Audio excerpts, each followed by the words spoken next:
So that is PM Lee, Prime Minister Lee. There, we tried to ask for a photo, but it's not allowed. But it's good to see him in person. Nag-ano siya, jalan-jalan. Yeah, he's doing a jalan-jalan.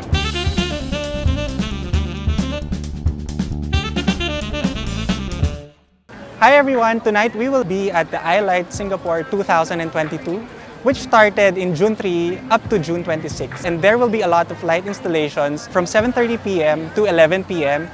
and an extended hour for Fridays and Saturdays up to 12 midnight. And I'm here with my friends and we'll show you the different exhibits for this year.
So we are at another exhibit, and as you can see, there's a net with a lot of CDs. And how do you interpret this exhibit?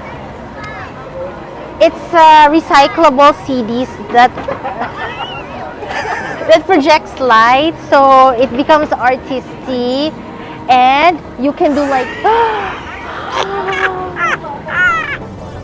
So this is installation number 9, which is titled Keep on Moving.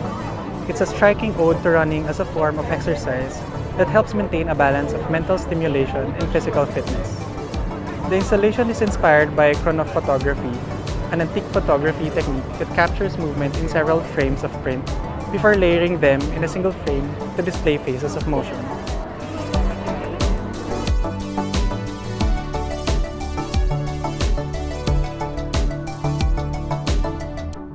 So we're here at probably the most popular exhibit here in iLight 2022, which is a simulation of fireflies, and you can see on the background is Marina Bay Sands.